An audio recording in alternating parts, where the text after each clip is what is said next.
Morning, Kate. I see your screen. Awesome. Do Okay, you hear me? you sound wonderful.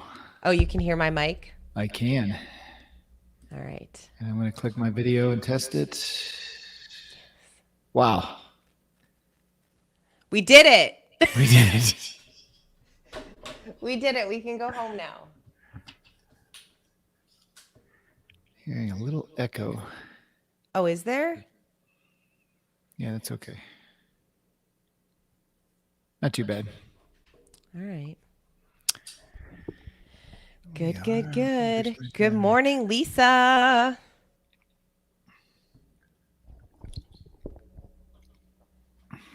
Wow. Got a bunch of people on already. Oh, good. Brooke says it sounds good. Oh, Brooke, I'm going to turn off my emails. I just saw Brooke's name and that reminded me. That alone. Okay, let's see. Beautiful day, Carrie. Where are you from? Ooh. Jeez. Let me do something. We love when technology works. So far. So far, so good, everyone. Long Island. Awesome. Hello from Louisville. Awesome. Louisville, Kentucky.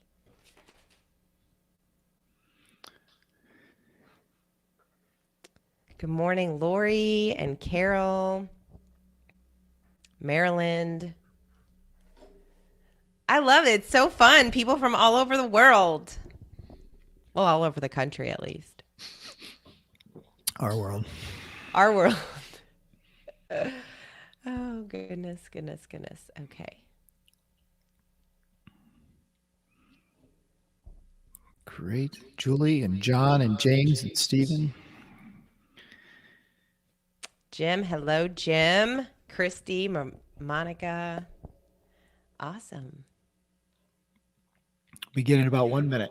Ooh, Catherine's from Canada. Minnesota. Awesome. Ooh, snowy Colorado. Man, I want to go to Colorado. That's like definitely on top of my dream list of places I want to travel to. When traveling is a thing again. Sioux Falls, Wisconsin. Okay. I did have a message. Somebody can't hear you, but if anyone else can't hear Kate, just put it in the chat. If they can't hear me, they don't know that you're saying that. Good we point. Made that mistake. We made that mistake before. At least I addressed the issue. That's how most management goes. Now, Brooke just put on a YouTube link. If you're having any difficulty, technically, you can go right over to YouTube, watch it there. Everything else will be the same. So go to the Floyd YouTube site, and the link is in the chat right now. Yeah. Can everyone else hear both of us? Can you just comment in the chat if you can hear both Tony and myself? All right, cool. Yay. Awesome. Thank you. Yeah, thank you. I know I have an echo, and I don't know why today. I don't hear it. Okay. I just won't talk. Kate, you go ahead. You just do the whole thing. You just cover it. Oh, yeah, she did say there's an echo. Oh. Let's see. I don't know what to do about that. The only thing I know what to do is to go in and back out again, but do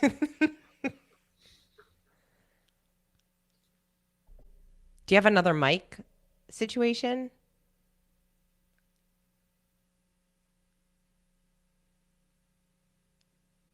Good morning. Oh, we love seeing some of you familiar faces. I know some of you have participated on other webinars that we've done. Some of you have been part of the culture conversations that we've had.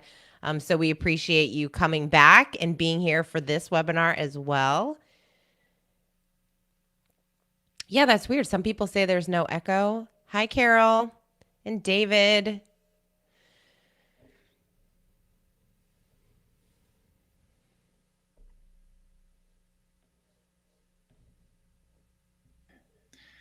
All right. I didn't hear an echo. That may have solved it.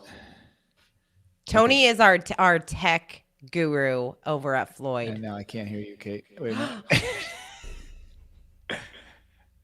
Say something. Something. Okay. Now I got my echo back. Oh man. Okay. All right. Well, we'll need to. We're gonna move. Sorry. All right. All right. Well, welcome everyone. We're so glad everybody's here. We have a ton of people online right now, which is just great. We appreciate that a whole bunch. So just the last of the tech questions. Yes, I have an echo. I'm trying to resolve it. That's first one. After that, if you're having any trouble, you can go to the YouTube channel, the Floyd YouTube channel. It is in the chat.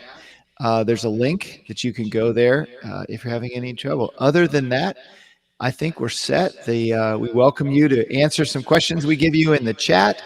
I think we've got one poll today as we go along and a couple other things for you. So with that, I'm excited to be here. Kate, going to turn it over to Kate here in just a moment. I was looking at the calendar, and it was about just under a year ago we did the first one of these when we said, we should do a little webinar to get through this 3-week pandemic, and and here we are.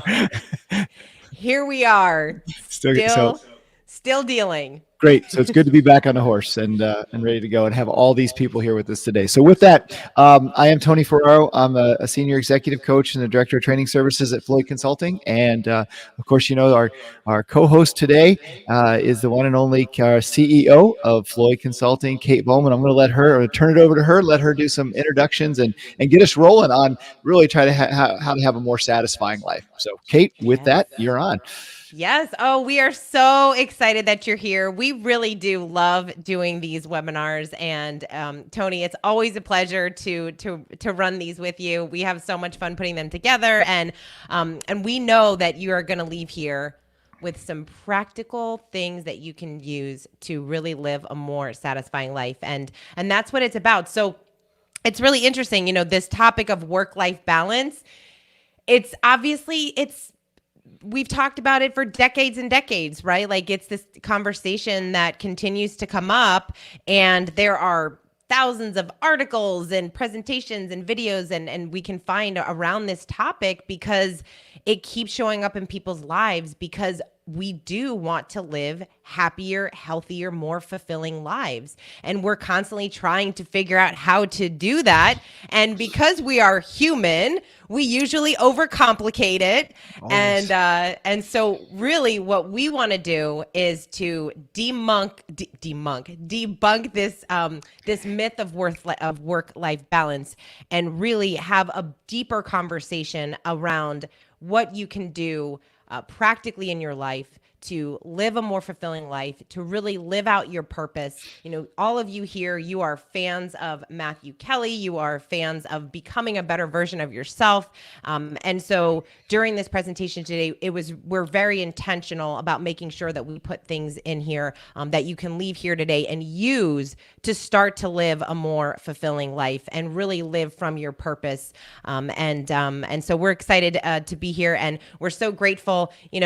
Floyd, we feel so grateful at Floyd because this is what we do for a living, right? Like we help people grow, and the entire team and I are just so blessed to be able to be part of an organization that is a Matthew Kelly company, and he started this organization in order to help people grow, in order to help people become the best version of themselves. And so doing things like this really bring us a lot of joy, because we want to get this information out to as many people as we possibly can to help everyone to live that, to find their purpose, to find their passion, and to really become the person that they're meant to be. And so we're thrilled that you're here. The whole team is on this webinar, and they get so jazzed about being able to help you and help all of our clients.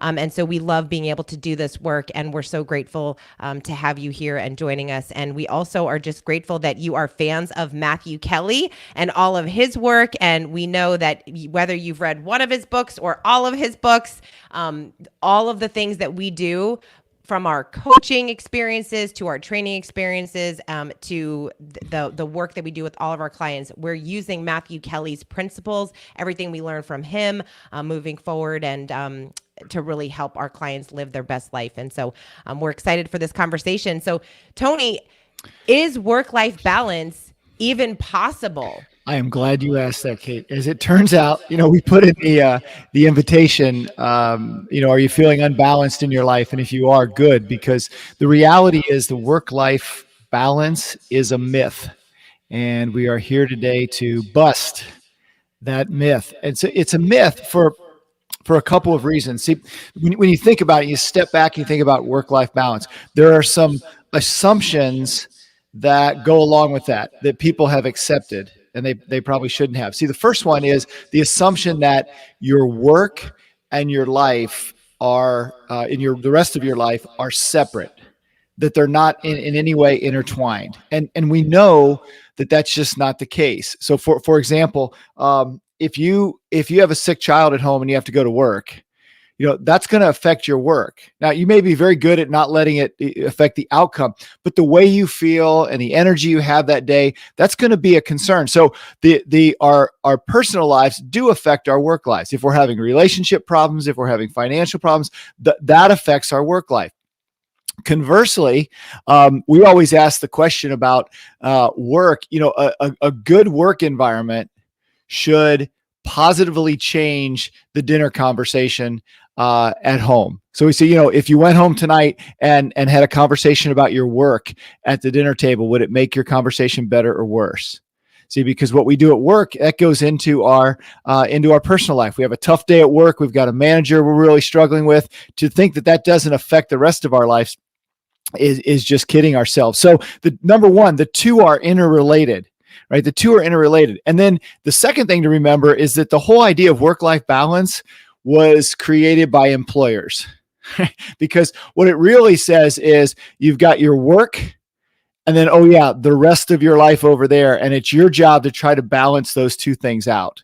And so, why? Because that's an advantage to the employer. I mean, employers want you to be happy, but at the same time, so I was mentioning to Kate, I always say, look, I couldn't go to my wife and say, look, I'm really interested this year, and I love to watch college football. I'm interested in balancing my college football watching with my family.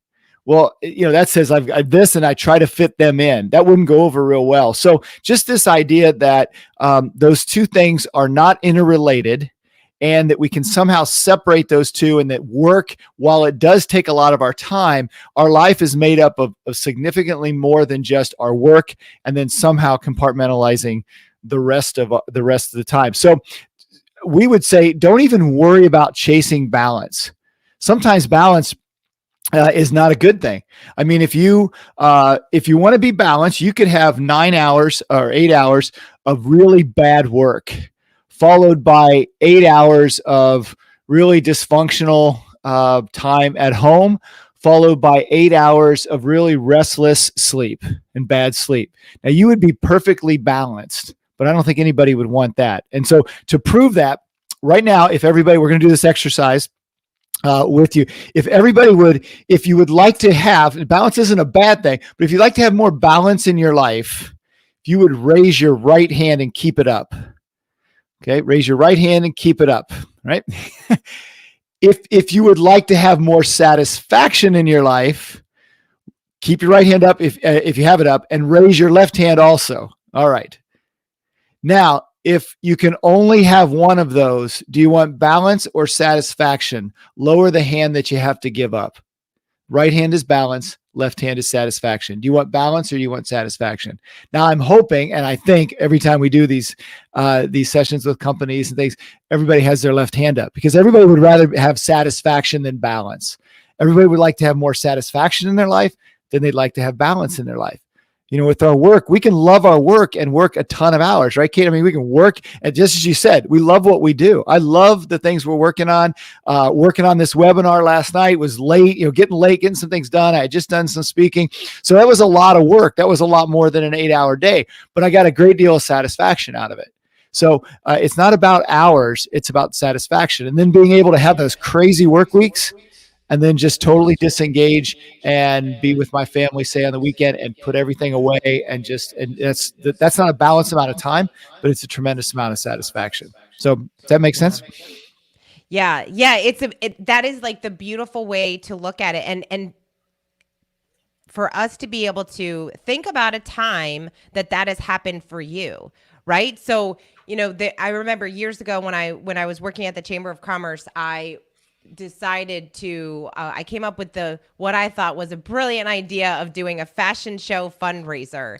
And I had no business doing a fashion show fundraiser because not only do I not fashion's not my thing, and I do not like coordinating events. So don't know why I did that, but that was a beast of a project. And I remember the weeks leading up to it were insane. I was exhausted all the time. I was working so hard. My team and I were just like had to pull together.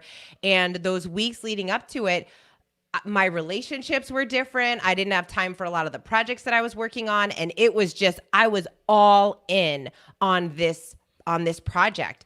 And I remember at the end of it, I still remember, and it was years ago, I still remember sitting at the table at dinner afterwards with my team. And yes, I was exhausted, but man, I felt so satisfied. I was so proud of what we were able to accomplish, and it was so fulfilling. And again, I still remember that. And so at times in my life when I have that, when I feel like when I feel that way, I remind myself of that satisfaction that we feel when we do let ourselves go all in. And this one quote, I love sharing this quote by Matthew because, he has quotes for everyone, for everything. But this quote is so beautifully put, and it really struck me at a moment in time when I first read it. And he says, "There is nothing harder than when you are 99% committed to something. That 1% gnaws away at you, fills your heart with fear and doubt. It's when you are 100% committed that you get into the zone, the flow, begin to feel the wind of passion and purpose at your back." When we can put that level of commitment in everything that we do on the things that are important to us at that time, oh, that is the most satisfying feeling ever. So like Tony said, then after you do that big event and you put all that work in, and then when you go on vacation and you put your phone away, you put your computer away, and you give that 100% to that vacation, how much better do you feel when you come back from that vacation rather than when you're like, well, I'm just going to take an email here and there or do something here and there. Yeah. So I love that quote, and I just love that conversation. Absolutely. And so we need to talk about why, and I just saw the chat here, everybody's satisfaction is just all down the line. Looks like a couple other people did the same thing you did with coordinating some events like that.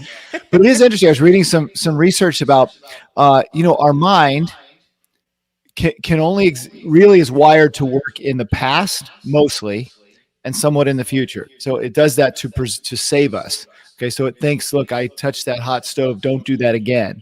So when we're involved in something in the present, our mind is thinking about what happened in the past and what could happen in the future. It's only when, because this article was about athletes being in what they call flow, it's only when you can align your mind with what's going on in the present. And that's where you get satisfaction, when you're full into everything. But we're wired to think about the past and to think about the future instead of being in the present. So, the question becomes: everybody says we want satisfaction. I agree, but then we get dissatisfied. All of us have. I don't think anybody's completely satisfied in their life. I know I'm not. And so, why do we have that? If it's that simple, why do we have dissatisfaction in our life? Well, most of the time is because we're just not strategic about it, and we don't even think about it. It was in the book Off Balance. Matthew makes a great point, and the book was written a bit ago, but it could not be. It's just gotten, I think, more true. He said that the current culture has little interest in answering, what is the best way for us to live. That we're more interested in developing self-expression than we are in developing a self that's worthy of expressing. if you just go to Instagram or YouTube or anything else, and that's a pretty fair statement, I think, for that. So, the question we should be asking ourselves is, what is the best way for us to live? What is the best way for me to live? And that's not a question that is that doesn't have an answer. It turns out there's a systematic way. There's a systematic way of answering that question. And so that's what we're going to dive into today. Come up with a system. The reality is that most people are living lives of quiet desperation. Matthew says that quite a bit. That most people are living lives of quiet desperation. Let me get there. I'm all messed up here. Most people, because they're not living strategically, they're not paying attention to the things that go on daily. There's not a ton of self-awareness, and we don't have enough discipline to really have satisfaction.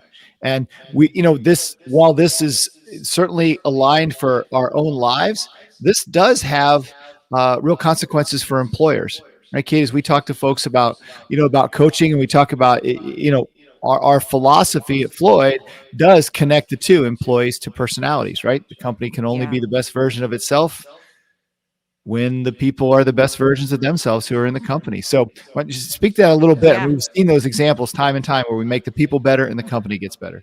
Yeah, absolutely. Like you said, those two are inseparably linked, and it's so interesting when we hear from leaders and they think that their team, they get frustrated because their team isn't being strategic. Well, if people aren't strategic in their personal lives, how do we expect that they're going to be strategic in their professional lives? We can't do that. And so often when people come to us, or I mean, even when we're having conversations, right? Think about the conversations you have with your friends.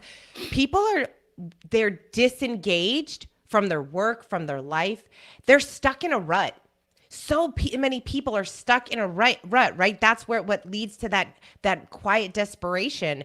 And this happens because we are just going about our days. We have lots of responsibilities, and there's lots of to-do lists and checklists and things that we have to get done. And all of a sudden, what happens at the end of the week? We think, oh my gosh, I was so busy, but I got nothing done. Like, how was I so busy and frantic all week, but I feel like I didn't get anything accomplished? Absolutely. Yep. And that happens because we're not being intentional and we're not being strategic. Yep. And then all of a sudden, those weeks turn into months, and months turn into years, and all of a sudden, what has happened? So this is why that strategic thinking is so critically important if we are going to live a fulfilling life. Your life is going on every day. It's going to turn into something unless we take charge of it, right? Like, we need to be intentional. We need to take control and figure out how we're going to live a life that we're really proud of, and that we're really fulfilled and happy by. So that all comes into 100%. This and little strategies. For example, I'm really going to watch what I eat, and then 11 o'clock comes around. The coworkers say, "Hey, we're going to whatever Skyline, or you want to go, or where are we going to go for lunch?" And they get in a car and they drive around. They find the first place that doesn't have a line, and you go in and you find out you're eating stuff. Compared to the person who says, "I need to eat better." Sunday night, I'm cooking my meals. I put them in containers. I put them in there, and I pick one, and I go, and I got my lunch, and I know what I'm going to have. So that's just a small example. But so what is this? What does this strategic look like? Well, the strategic way to approach the best way for us to live really has three characteristics to it, and these are three universal truths. We have an aversion to talk about universal truths, but these and again, we all know this because we're all familiar with Matthew's writing. It just cuts to the heart of it. These are all-encompassing truths. The first one is this: we're here, wherever we are, all those places. We're here to be the best version of ourselves. That's really the only reason we exist, is to be the best version of ourselves. And so when we think about a strategic approach to the best way to live, the best us, the best version of ourselves, the question becomes so simple. Is what I'm doing right now making me a better version of myself or a lesser version of myself? I mean, you'd have to be hard pressed to find someone to say the purpose of my life is to be less than I could be. I don't think anybody would do that. So that's a universal truth. So if I'm distracted, if I'm whatever I'm doing, if I'm sitting on a couch not doing anything with that big bag of chips, and is this making me a better version of myself or a lesser version of myself? What am I reading? What am I doing? You can ask that question at any time. The second component is that the whole world prefers virtue. And sometimes people will connect virtue with some sort of moral or religious context. And while it does have that context, virtues, we're really talking about habits. And the world loves virtue. If you don't believe that, or someone you know doesn't believe that, you can ask really simple questions. Would you rather be married to a trustworthy spouse or an untrustworthy spouse? Would you rather have a patient boss or an impatient boss? Right? Would you rather have someone who you manage be punctual or not punctual? Those are all virtues. And so those are habits we get into. The world loves virtue. So the best way to live is to live virtuously as opposed to living not virtuously. And then finally, the best way to live is a life of self-control. You know, and I think we can look at our lives. Every time we exercise self-control, it goes better. Every time we don't, it goes worse. I can't find an example in my life for that not being true. So those are three characteristics as we go through today that are just universal truths. We're here to be the best version of ourselves. It's better if we're virtuous, and we have to practice self-control, because when we practice self-control, we're better than when we don't practice self-control. So again, fairly simple, but again, we know this. We can even start to think strategic, but something happens between I'm going to be strategic, I know what I have to do, and it actually carries out. And we know that the only way to make that happen is to somehow create a simple system, right? Because we know, Kate, right, that systems drive behaviors. Systems drive behaviors. Yes. Again, another thing that Matthew says quite often, systems drive behaviors. And great systems have a plan, a process, and accountability. So let's think about what that means. So it's the end of February, right? So what happens at the beginning of January? People set those New Year's resolutions, and we have the best of intentions to actually make those things happen. But unfortunately, we don't just magically get more self-discipline or commitment on January 1st. I feel like sometimes people, we trick ourselves into thinking that we're going to do that on January 1st because what do we say at the end of the year? Oh, that'll be my New Year's resolution. I'll wait till then to set it up. And that doesn't happen. And so what we need to do is when we have that specific goal, or when we create that vision of what we want for our life, we need to set up those systems to drive the behaviors needed to make those things happen. And so how do we make sure that we can set up those systems? Well, accountability is one of those pieces, right? So if your New Year's resolution is to lose weight or get healthier, happier, maybe you ask your friend to work out with you. And what does that do? That increases your chances of actually going to the gym and working out by like 60%. Yep. Because you have that accountability piece. You put something in place to manage that. And if you actually hired a trainer, if you invested in a trainer, that 60% increases, because now not only are you making that investment to pay someone to hold you accountable, but your friend might be a little nicer to you than your personal trainer is going to be to you. So now you upped that. And so we have to consistently put in our lives these systems that make it easy for us to do the behaviors that we need to do, because we're really creatures of habit. And so when we can identify the right systems that support us in achieving the goals that we're trying to achieve, and support us in that vision of the life that we really see for ourselves, that's going to help us be consistent in our behaviors. Yep. And it's those little things, right? Like it's the little everyday activities that we just don't really think about. We want to get ourselves into the place where we're not thinking, should I or shouldn't I go to the gym? We need to think, that's what I do. I'm going to the gym. or whatever it is for you. So that's where, Sure.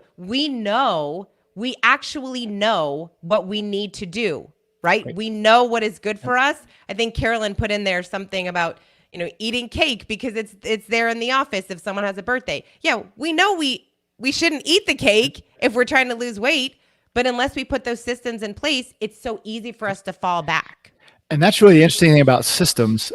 Sometimes systems will get developed whether you try to or not, and you don't even realize it. So, Yes. again, going back to the workplace. All right. So, for example, if someone points out something in a meeting to a manager that, gives some feedback about something that's going on, and the manager just tears into him, doesn't want to hear the bad news, doesn't want to hear, okay, he or she has created a system. Okay, if you say something, if you give feedback, you get blasted. So what happens? Right? I'm not giving any feedback. That's my behavior. Shut up. Don't go into that. The flip side of that is true. If you foster a system of communication and you invite feedback, people start giving you feedback that ultimately can advance the mission of the organization. So this stuff is universal. It's for people, and it's for companies, and it's for really any organization of people. And so being aware of those systems, we made a download available to everyone here, and I'm going to try to make sure it's available here now in just a second. There was a little workbook for today, a few sheets, and I'm going to go ahead and put this up here real quick. Sorry. If you weren't able to download it before, you can download it now. But if you have it, we included in there the question: what sort of systems do you currently have for living a satisfying life? And the first question is, I've never given any thought to it. The first choice, all the way down to I have these other systems. So we would invite you to either now, if you have that workbook, or later on, to go through and say, what are the systems, positive or negative, that I have that are currently in place? Once you do that, you'll be able to see that there are behaviors that are be driven from, from that system. So that's the first part, is to go ahead and look. Then, when we talk about creating a system, then Kate, you alluded to this. There are how do you create what this is called a personal professional satisfaction system? This is from the book Off Balance, and so which is what we're doing the webinar on today. And so again, in that workbook, there's actually a list. You can write these if you haven't read the book.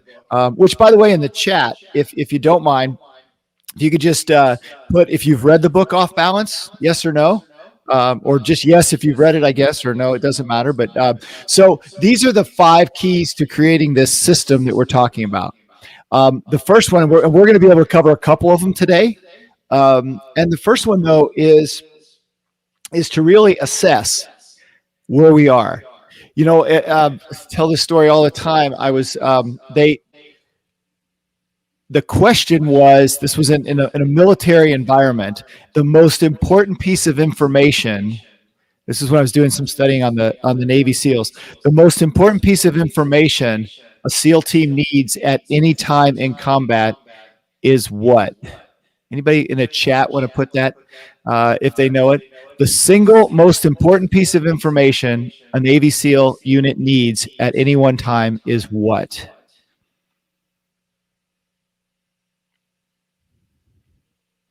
Most recent piece. Yeah, they need trust. The goal, communication, all good. Actually, the first person, I got to look at that. The first person that put it in, I think, got it close. Let's see. I can't see it right now. Yeah. Kristen, you nailed it. Kristen, nailed it. Your location. Where are you? Until you know where you are, you can't tell where to bring in support, where the enemy is in relationship to you, how to get out where you are. So that single piece of information is assessment. And so taking that assessment, we're not always great about doing assessments ourselves, but we tend to overcomplicate it. Right, Kate? We see that all the time. Assessments get overcomplicated. And so one of the things we do in the coaching is just offer simple assessments that a coach can give you an assessment, and then you can do the assessment yourself. So a simple one today. How about you take people through this assessment right now, Kate? Show them how simple it can be. So, well, I just and just when it comes to assessment, what's so important to remember, and you're all on this webinar for a reason, is that pinpointing your dissatisfaction wherever you are in your life is a critical step in the process, right? Like we have to identify if you're like where you're feeling dissatisfied, Yep. so that you can create that plan to get to where you are going to live a more satisfying life. And so, it's okay to feel that discomfort. We tell people like feel that, give yourself permission to feel Absolutely. that, because only by doing that are you going to be able to make those changes that you need to make. Right. And Matthew, today, I don't want to interrupt you. I'm sorry, but it yelled at me when you said that this morning. If anybody was watching the Best Len Ever, Matthew even said that your dissatisfaction in your life is God talking to you. That was pretty good. I love that. Timely. Yeah. So go ahead. I'm sorry to interrupt, but that was pretty, that is amazing. And he's amazing. And and we have to remember too, like every journey towards something is a journey away from something else. And I think in this culture where we all want to do everything, we have to remember that if we need to let go of some of the things that don't serve us and move towards the kind of life that we really truly want to live. And that means that we have to figure out what that looks like, where we are now and where we really want to go. So how satisfied are you right now? On a scale of 1 to 10, and you don't have to put it in the chat if you don't want to. This could just be for you. But personally and professionally, give yourself a score between 1 and 10. Yep. How satisfied are you? Right. And that's also if you have your workbook, it's in the first part of the workbook. 1 is completely dissatisfied, 10 is completely satisfied. And then after you put those numbers, the question is, and so what are the areas of dissatisfaction? Just as Kate said, it's telling you something. So we'll give you a second to do that. And that's a simple assessment. Everybody thinks it has to be some major, it's a simple assessment. If you just stop yourself and ask, where's my dissatisfaction right now? If people did that, they'd be able to get, really in connection with where they are. As we're doing that, I would offer to you, many of you, we've had almost 2,000 people take the off balance assessment at our website. So if you go to floydconsulting.com, the off balance assessment on it, if you haven't taken it yet, you can click on it. There's some videos. It gives you a score. And then we give a few suggestions based on your score, personally and professionally. So somebody's -0. I don't know what that means. No, Tara.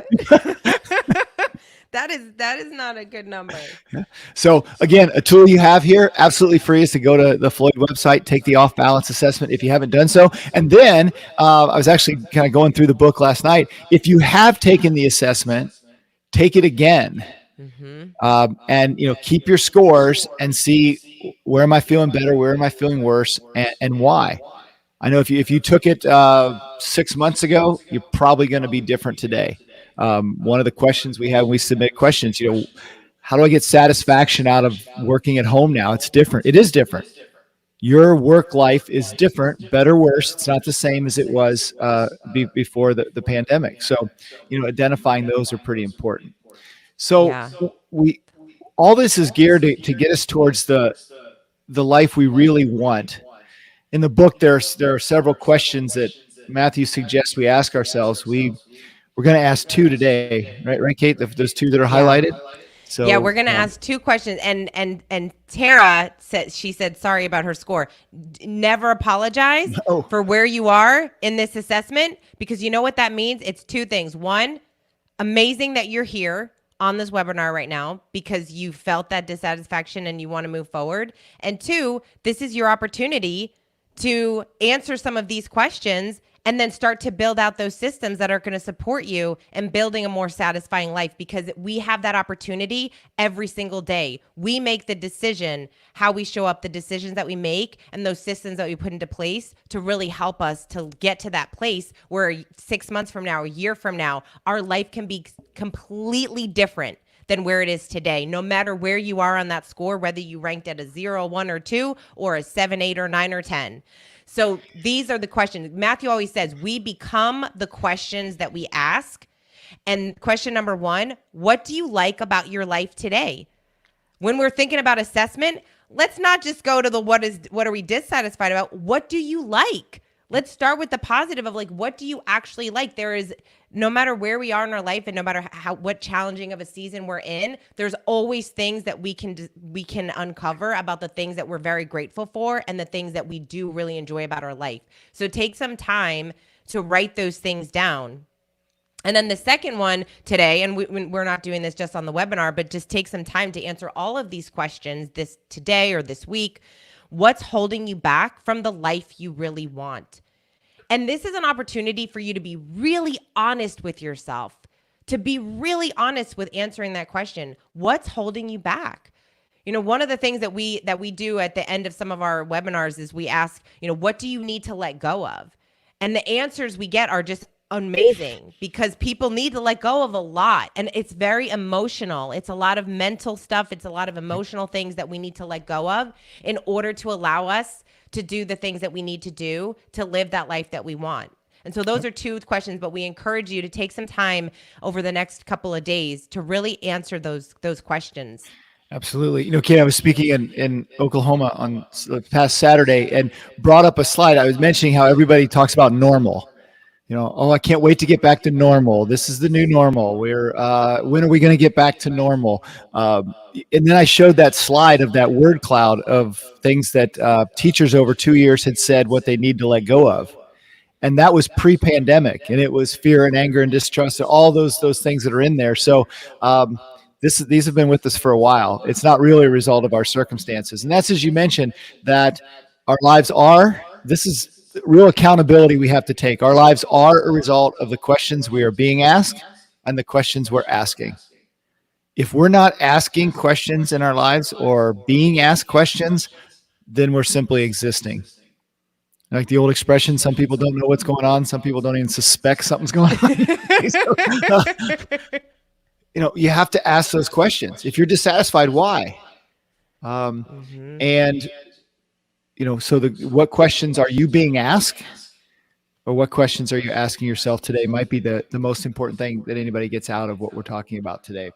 Absolutely. And you know what, Tony? If Brooke, if you want to maybe find that Matthew is a Forbes contributor, and he wrote an article at the beginning of this year of 25 questions that he shared with his friends this year. We sent it out in one of our emails, but maybe put that link in the comments because those 25 questions are incredible and something that we can kind of write about and ponder, and just a really great resource for people. Yep. And, you know, at this point, we can drive home a point that, and we put this in the workbook, that quote from Matthew, that was in front of the idea of questions. And that was that you are personally responsible for living the best life you can. Yes. And it's basically about the questions that you ask yourself, that no matter where you are, whether you're at a 0, at a 9, and by the way, the person that put 0, the best coaching clients I have are the ones who can go in and go, I'm a 2 today. I really am struggling with this. The person who comes in who's 8 or 9 all the time, they tell you they're fine, which, by the way, fine is an acronym: fudged up, insecure, neurotic, and evasive. All right, so beware of the person who's fine all the time. They're just not asking questions. So, so that being that being the case, as we move forward, then. You know, and this really is, since what we do is coaching, this is where we see when we're training coaches and when we're working with people in coaching situations, a great coach asks great questions. Very rarely, you know, we find ourselves as coaches, there's so little advice that we give, but there's a whole lot of questions that are asked. And when you can ask people, and the biggest compliment you get as a coach when they say, that's a great question. I hadn't thought of that. And so that really is the power of having, as we said, an accountability partner, a coach here who is going to take you through and really just ask those questions. So in addition to the questions that you're asking, there is one question that comes up when we talk about work-life balance that's worth talking about right now, and that is, you know, can you have it all? Now, some of this goes back to self-control. The answer to that question is no. You can't have it all. And so if having it all is your definition of balance or satisfaction, you've got a problem. Why is that? Again, back to the simplest, take it down to its simplest, that there's every day, okay, there's an infinite number of possibilities of decisions you can make, things you can see, people you can talk to. There's an infinite amount of things that can happen in a day, but each day is finite. So you can't do everything in one day. Each day, each year, each life is finite. So we always say you can do anything, you just can't do everything. And that's a great principle for our lives. We find that all the time in business. I think Kate said that to me yesterday. We can do everything. We can do anything. Can't do We anything. can do everything at once. And so That's right. that leads us to this point where we have to start picking out the priorities. So the next step in creating a system is identifying what your priorities are. And it's really interesting if you read the book Essentialism, the author points out that the origin of the word priority is a singular word. It's not until the late 1800s that the word started to be used in the plural, priorities. As a matter of fact, if you go to a Google search where they have, it's fascinating, like how many times a word shows up in books that they have in the library. It's like zero until the late 1800s when we started to talk about having priorities. The word priority is singular. What is your priority? And so we've kind of stretched that a bit. But the key to all this is to determine your priorities and then honor them with what you do during your day, week, month, and year. And so what we see most where people are struggling is they can come up with their priorities, but then they honor someone else's. So for example, I gave a talk a while ago. It was an off balance workshop. And at this company, there were a lot of nurses, physical therapists, occupational therapists. And one of the struggles they had particularly for their female employees was coming back to work after the birth of a child. And whether that was just struggling physically or mentally or emotionally or whatever. And what we broke that down to was that, the people who were struggling identified a priority, but then honored someone else's, and that happened both ways. So someone said my priority is, it could be in this case to be at home with my child, but I'm honoring the priority of my spouse, my company, culture, whatever. And I can say that in our life personally, my wife has been through that. So we have 7 kids, and for a while, she would hear people say when she was home, "Oh, don't you feel like you're wasting your degree? Being home with the kids, and don't you?" And then, so she heard that from one group of people. As our kids got a little older, and our last couple are in school now, moving up, and she went back to teach. She got it from another set of people. "Oh, I bet you miss being home with the kids and being there when And it's like, yeah, but we identified where our priorities were at that where the priority was at that time, and honored it by what we were doing. So most of the time, people pick a priority, they can identify it. That's a little easier. But then when they look at their calendar or they look at where they put their energy, they're honoring somebody else's priority, and then that internal struggle never works out, because you can't have your priorities and honor somebody else's. No, I love and Tony, I'm so glad you mentioned that, because I know that is a real challenge for a lot of parents, a lot of moms out there that deal with that same thing and have had that same conversation. And I always, when we talk about priorities, my go-to is just decide and commit. You need to decide and commit. And I love one of the quotes out of The Bell Jar. If anyone has read The Bell Jar by Sylvia Plath, and it's the most incredible quote. And I remember when I read it, I had to read it over and over because it was so good. And I'm not going to read the whole thing because it's quite long, but she says, I saw my life branching out before me like the green fig tree in the story. From the tip of every branch, like a fat purple fig, I want a wonderful future beckoned and winced.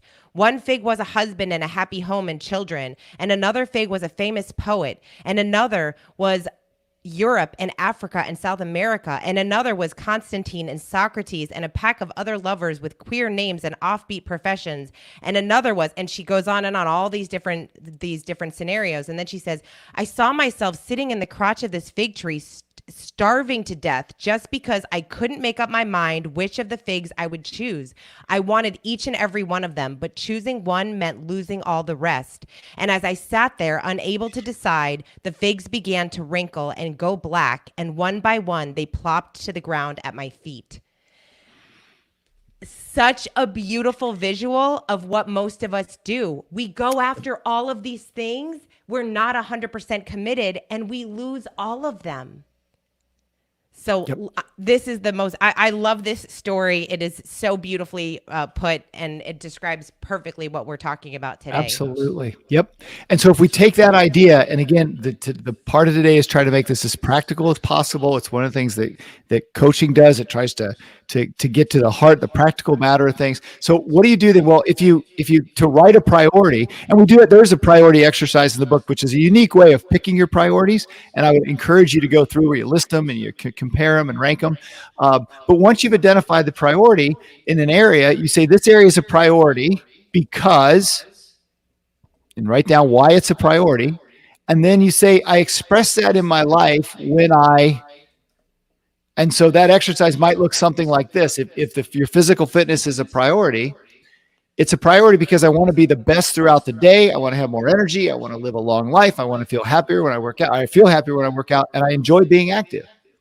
This is expressed when I work out 5 days each week, stretch after running, eat healthy meals, fruits and vegetables, water, eat breakfast each day. So you identify the priority, and then how are you honoring that priority? That's a systematic way of both identifying your priority and making sure that you're living true to that and not chasing all those things that that Kate mentioned. So that's definitely a way that the book and in our coaching we get people to kind of identify what that priority is. Now, as we start to get closer to the end of this, we have to talk about currency for a moment, and the currency of a great life.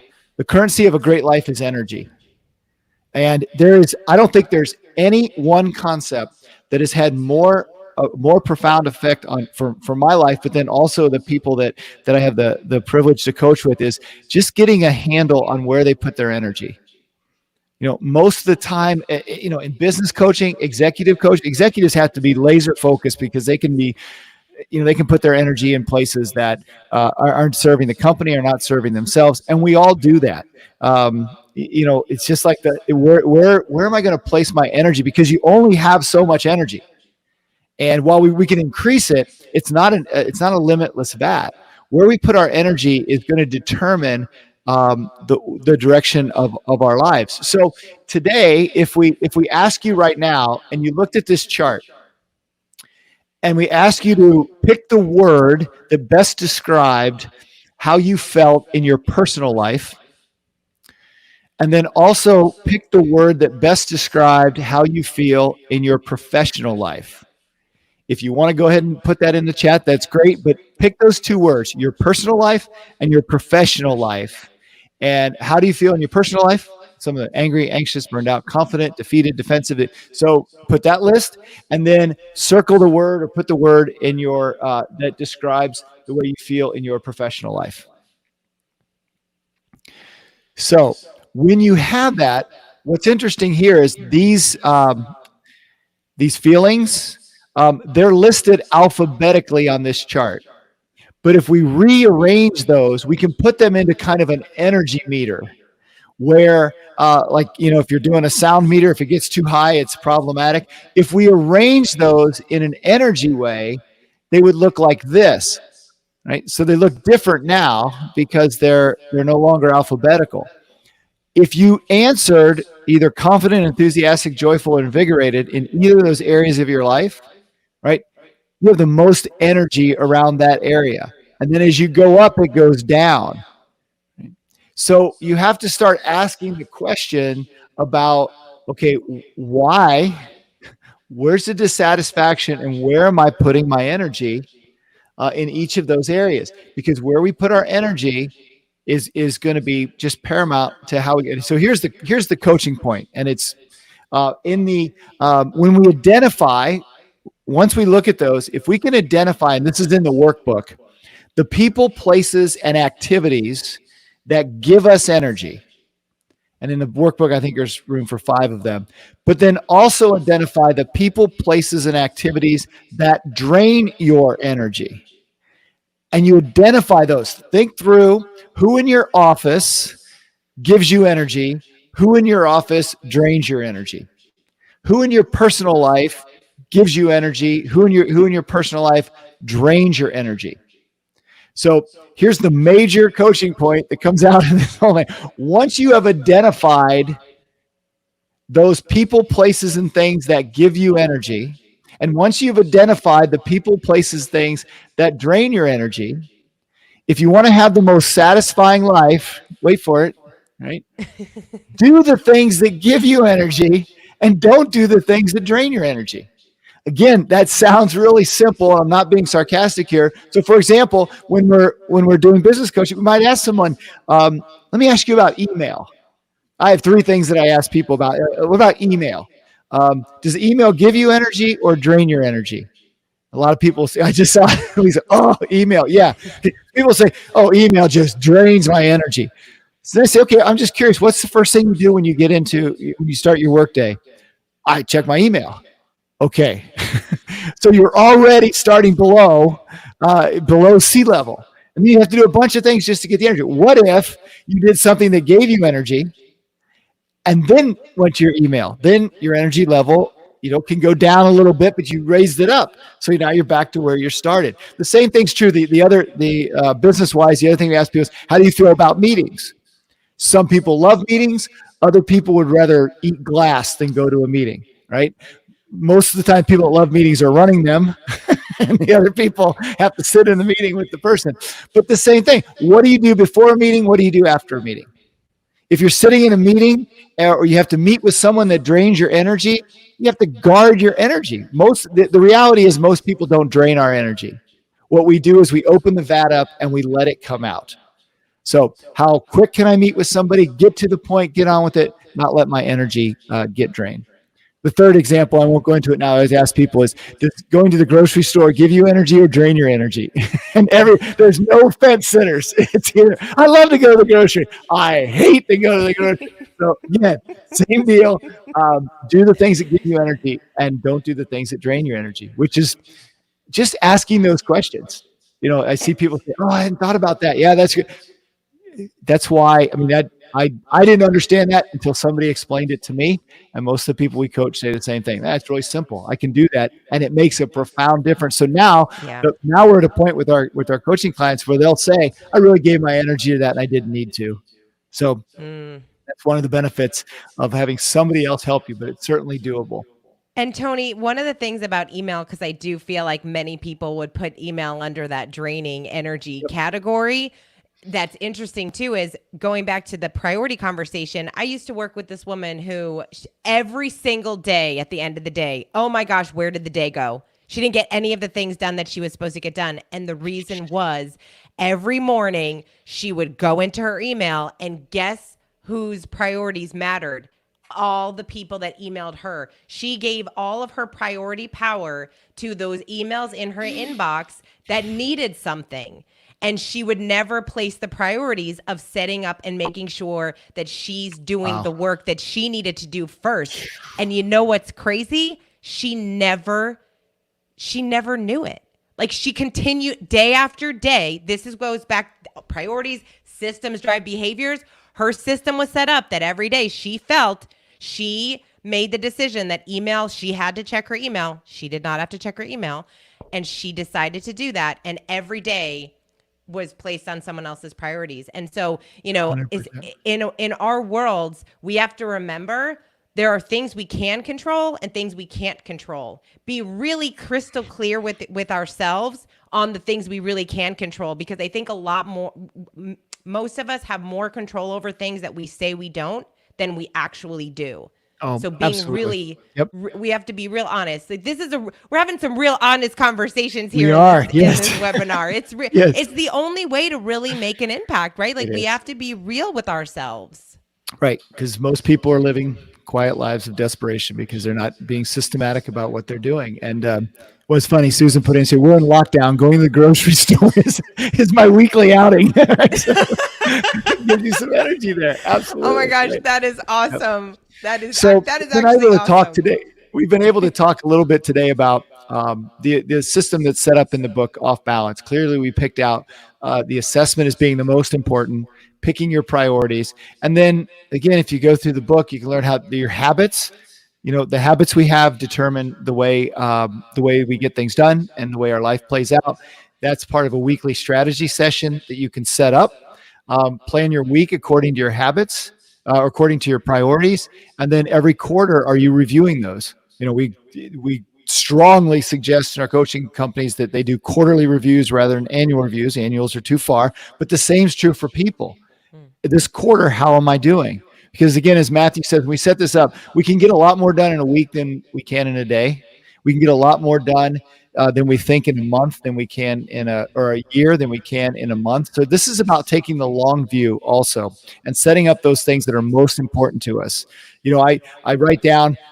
We do a thing in our company, and we coach people on this too, of sending your manager your priorities for the week. What are the things you have to work on? And then you discuss those. Are those the right things I'm working on? And then for me, I'm not a list person where I can write my day, make a list and put all the hours to it. At least then I can look down and say, am I working on one of these things? And if I'm not, I need to get reoriented. If I am, I know I can keep going because I'm on the right track. So, and I know there's a lot of great checklists are great.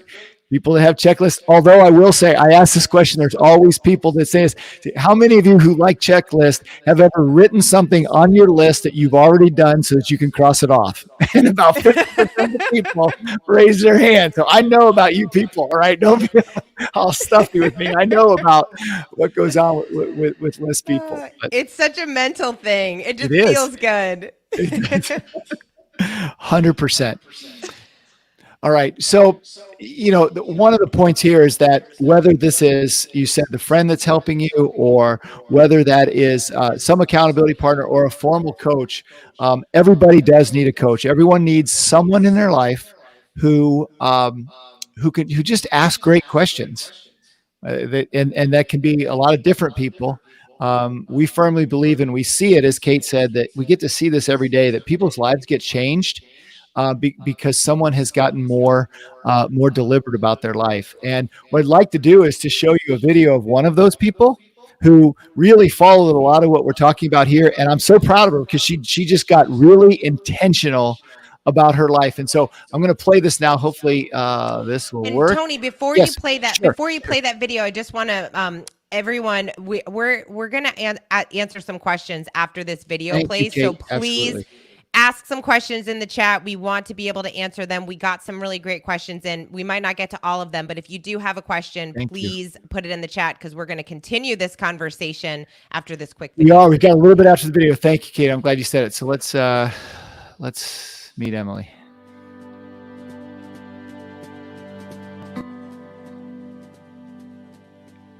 Well, 5 years ago. 5 years ago, I had just graduated grad school, and I just got a job, entry-level position. I was really excited to start working, but definitely coming out of school, I was exhausted. I wasn't thinking about my dreams. I was just thinking about how to move forward and how to make a paycheck, and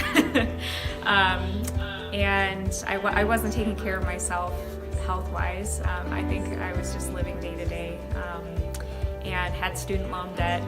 I was thinking about just week to week. I wasn't thinking about year to year.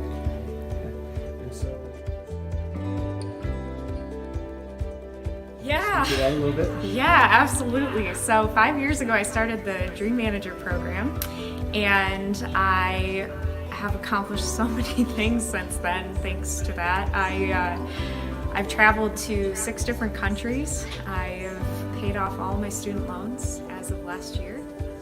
I purchased a new car. I have gotten really healthy. I've gotten really healthy habits. I've lost about 25 to 30 pounds in the last few years, just developing those habits in a really healthy way. And I absolutely love my job. I've moved from an entry-level position into more of a role of fundraising and sales, and I absolutely love it. And I would say I went from surviving to thriving. It provided so much accountability. It provided, I'm a very driven person, but to have somebody to talk things out with and grow my dreams and actually voice them made such a difference. It made all the difference in the world. Would you recommend that someone your age or any age? Yeah, you don't have to be a CEO of a company. You don't have to be a leader in the company. I mean, you can be anybody. Anybody can benefit from this program, and anybody can benefit from dreaming. You can really change your life.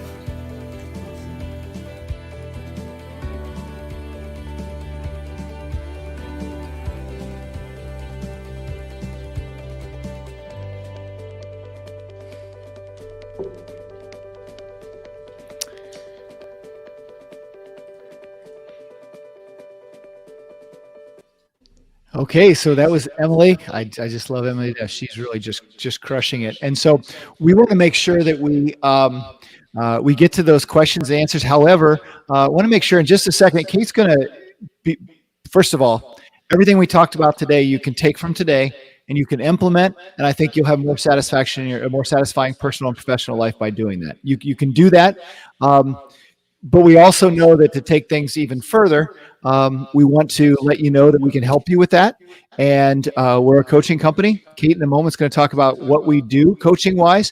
As she's explaining those, I just want to make sure you have the opportunity that if you've watched what's happened today and said, you know, I definitely need the right coach in my life, I'm going to put up an offer. You click on it and just give us your name, phone number, and email. And we've got coaches right now. Cassandra and Michelle are waiting. They're going to call you right away and can help if you think, yeah, I want to do this, and get you on your path to what I think it will be a life-changing, career-changing relationship with a coach. So if you're interested, I'm going to put that up while Kate tells us a little bit about the different types of coaching that we have. So Kate, I'll turn it over to you and I'll throw this thing up. Yeah. So like Tony said, the intention of this webinar was to make sure that you're walking away with this workbook that's going to help you to live a more satisfying, fulfilling life. And, you know, like I said in the beginning, this team is so incredible.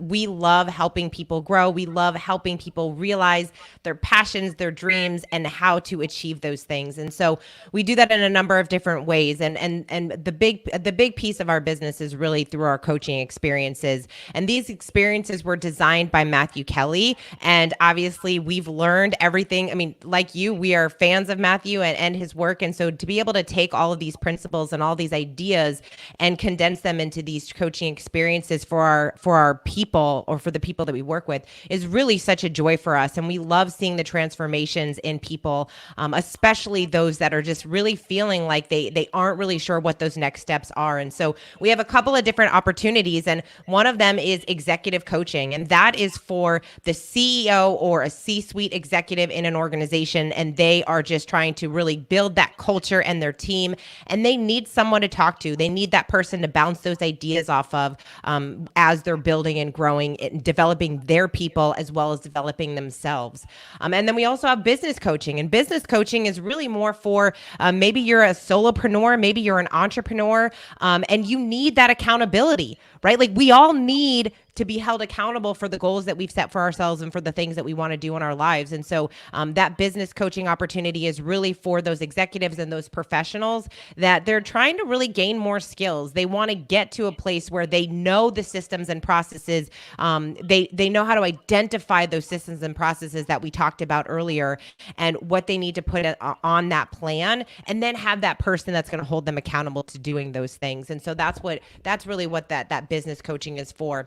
And And then, of course, we have the Ultimate Life Coaching Program, which is based off of Matthew Kelly's book, The Dream Manager. And that's our Dream Manager coaching. And that really is a life coaching program. We have a full 24 months of curriculum to walk you through to really help you identify the areas of your life that need to be worked on the most. And that all starts with, what are your dreams? What are the dreams that you have for your life? And then we help you hone that in on what is that one dream that you really want to achieve over the next year? And what are those 3 to 5 year dreams that you have for yourself? And then every week when you're meeting with your dream manager, you're intentionally going through this curriculum. So you're talking about your energy. We talked a little bit about energy today. You're talking about your energy, the brilliance of your personality, your physical, your mental, emotional, all of these things is what your coach walks you through. And so we have the best coaches in the world who really care so deeply about everyone that we work with. And so if any of this stuff resonated with you today and you're just interested in, hey, maybe you've had a coach before, or maybe you've never had a coach and you're really looking to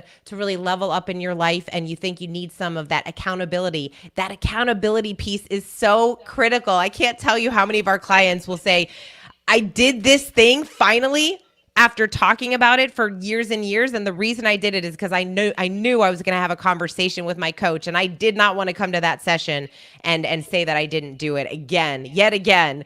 So stop putting those things off that you say you really want to do, because, hey, like Matthew says, your dreams are yours for a reason. They are yours for a reason. They are never going away. So what are you doing about them? And that's what we're really here to help you do. And so if you're interested at all, even in just having a conversation with Sandra or with Michelle, please just give us a call. We want to talk to you. We want to help you through this. And we want to help you become the best version of yourself, so that no matter where you are, even if you rank that 8, 9, or 10, we can all become a better version of ourselves every single day. Mm-hmm. And so we invite you to at least have that conversation with us. And as always, we're so pleased that you're here and hope that you got some value out of this presentation. Actually, if you did get some value out of this conversation, can you just let us know in the chat box? We're always looking for recommendations from you on, hey, what else do you want to see in these webinars? What other topics and things that we can do to continue to provide this value? And also, before we get into the questions, one last thing to share or a favor to ask is, we know that you all love Matthew Kelly and all of the work that he's done and puts out into the world. And again, all of our coaches are trained through the processes and systems that Matthew has developed and works so beautifully, and what resonates so beautifully with all of us. Would love to know, what is one word that you would use to describe Matthew Kelly? If you could just type that in the chat box and put that down, we would so appreciate it. Yep. And fantastic. Well, Kate, that's great. We still have a ton of people on, so this is great. And a bunch of people had clicked on to talk to a coach, which is great also. We did promise that we were going to get to some questions. So as all those, the chats coming in, also in the chat, if you'd like to put a question you want, we've got a couple that were submitted ahead of time. So we're going to go to those first, but then keep those coming in the chat box. We're pretty much finished with the webinar. If you want to drop off, you can, but I think some of these questions are going to be great also, and we'll answer just a few of them now. So let's let those keep coming in. And as we do that, let's tackle a couple of these questions. Kate, are you ready? We are ready. We are ready, yes. One I thought that was really good that came in said, one right off the bat. This person said, satisfaction and engagement. We need both to be successful. How do companies get both? And mentioned a Gallup survey that kind of downplayed the satisfaction part. And the answer to that is simple, is that people have to be engaged first to be to get satisfaction. We just went through that process. When you become engaged in your life, that means that you believe that the future can be bigger and better than the present. And you believe that you're in control of that. And so when you can take a look at your life and being engaged means taking steps to create the system that we talked about. Once that happens, it leads to satisfaction. So I do not believe those are mutually exclusive. I think they are. I think it'd be very hard to have satisfaction without being engaged. So I think they're intimately tied. And I think you have to be engaged before. The process of creating a system means that you're engaged in your life, and that'll lead to more satisfaction. To say that it's downplayed, Would you rather have people who are satisfied in their professional life or dissatisfied working for you? Who, I don't know. If I just got off a plane, I really want that pilot to be satisfied in his life. And so I know how I would answer that. The one flight attendant was not very satisfied. I can tell you that. Okay. But that's a whole other story. Another question I think we can knock. Maria, Yes. sorry, Tony. Maria said she wants to talk to a coach. Everyone should see that little connect with a coach button. If you don't see that, Tony, can you just drop a link in the chat? If just in case someone can't see that button on top. I can. And actually 2 people emailed me and I forwarded them on. So we can do that also. Might be the you can email us, can press the button, email, tweet us, Instagram message, whatever works for you. Smoke screen. Smoke screen, pigeon, carrier pigeon. You can send an email there if you want. I'll make sure that Sandra gets that. Okay, awesome. This question's another one we can knock right out of the park real quick. The question was, what does our company need to do to ensure that our team members are able to maintain balance in their lives? Nothing. There's 2 parts to this question. The first thing is, hopefully today you found that you don't necessarily want them to have balance. You want to help them be more satisfied. And the second part to that is you can't make them or ensure, I think was the word that was used, that they're going to be more satisfied, because satisfaction and engagement is an individual construct. Now, as a company, you can do a lot of things to help people become more engaged in their lives and to help them seek more satisfaction. There's ways you can do that. They ultimately are going to have to do that. Companies, we see that the Dream Manager program that's in a company, the feedback we get from companies that take the time to invest in the people, not to give them things. It's not like Undercover Boss where you just pull somebody in and give them everything they want, but that you give them someone to go through the process with. Those rewards are, so yes, you want them to be more satisfied, not balanced is the first thing. You can't ensure that they're going to be. Hopefully if you hire the right people and give them the right tools, they're going to become more better versions of themselves on their own. So all right, Kate, I'm going to give you one here. All right, make it easy. Okay, what are some tips for satisfaction in our new working from home setting? So now I'm not in my office anymore. What changes? Oh, that's so good. Yes, the world is so different now. What's so interesting is no matter where we are when it comes to satisfaction, it goes back to the assessment, right? Like assessing what's working and what's not working, and then what systems do we need to put in place. So like, for example, I think a lot of people in this new work world of working from home, we've already don't have a big line when it comes to work and home, right? Like we take a lot of work home and we're working from home even after we leave the office. And now we don't even have that. We're not disconnected in any way. We're not going into an office. And so I think setting those systems, one of those things being boundaries, right? Like putting those boundaries in place as to when your workday is going to end. And then being very intentional, if that is important to you, if that's something that you have made a priority in your life to spend more time with your family or whatever those things are. So I think a lot of these questions can be answered by that assessment and then putting those systems in place that support those priorities in your life.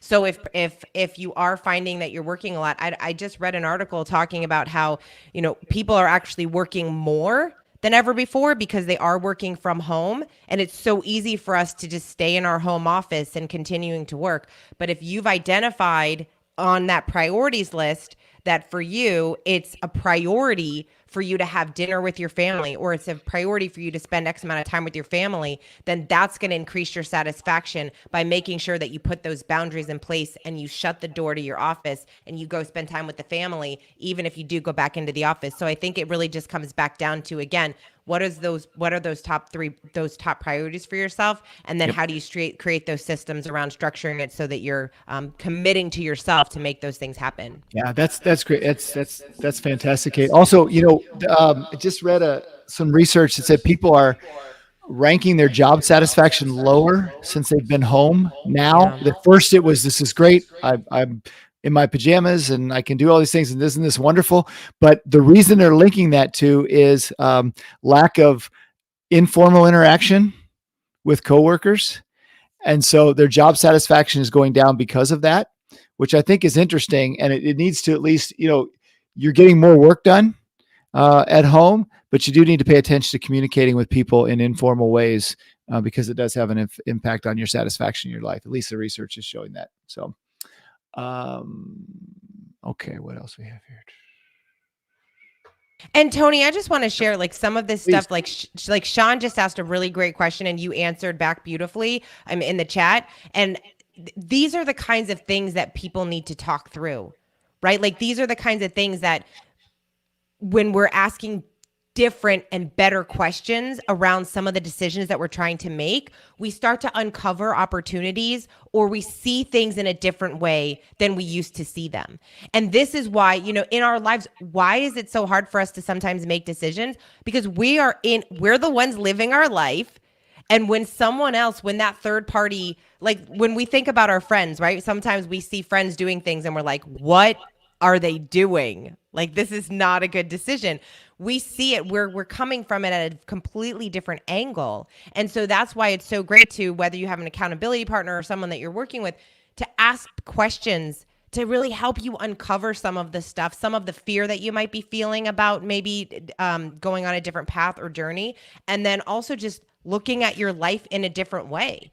There are some people who think, I need to change jobs because I'm not happy here. But maybe you actually don't hate your job. Maybe there are things that you can do that you would actually really have a much better satisfying job if you did X, Y, Z. But because you're so focused on this is the only answer. The only answer is for me to leave. You're blinded by that you don't see the other options that are available to you.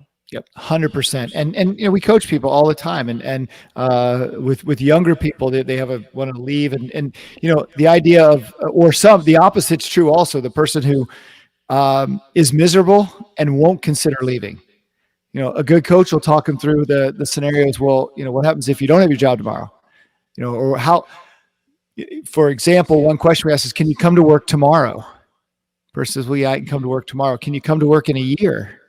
I couldn't see myself in a year. Okay. And you whittle that down. Now all of a sudden you're at, 4 months. Well, what's the system then? What's the strategy for doing something different? Because we just want to do that. So, okay. We got time for one more question. Let's see. Let me find a good one here.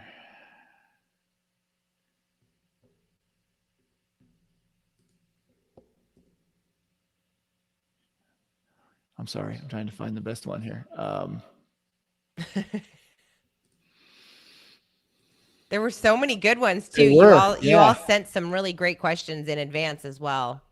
Yep. Well, here's an interesting one. When your personal and professional life is intertwined by working with a spouse, what are some strategies for separating them to find a more harmonious balance for each spouse?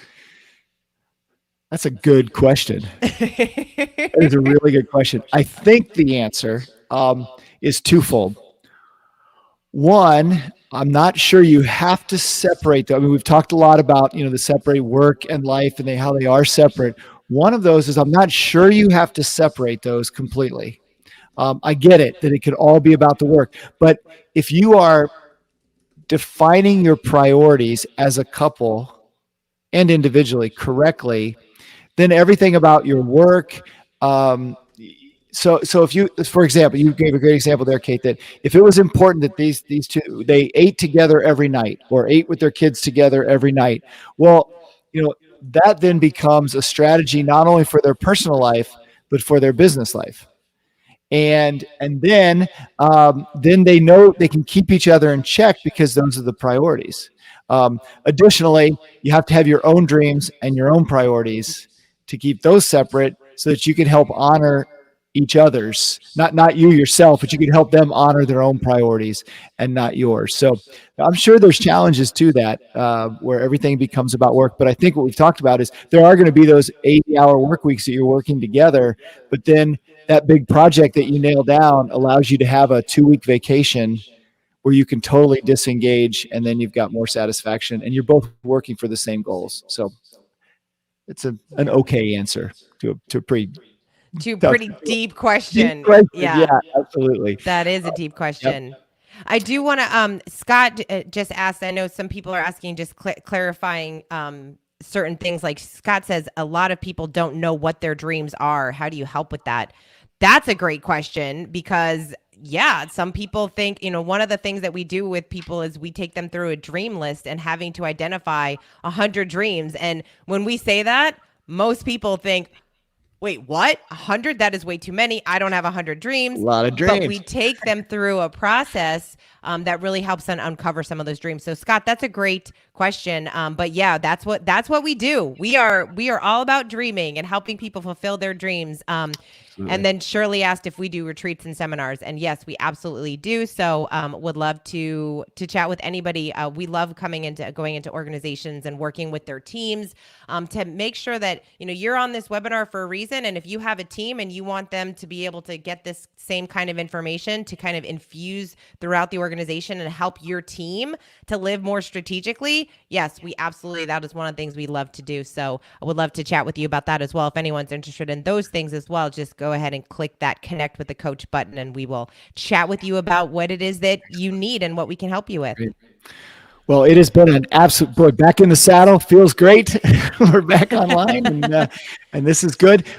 Questions come up a lot. It's about a replay. We will be sending out a link for the replay for those of you who are on today and who signed up. And then I think we'll probably make this available at some point on our channel, I think. But we will definitely let you know about that, where you can re-see this if you want to. I think that's the plan, right? We're gonna go that route.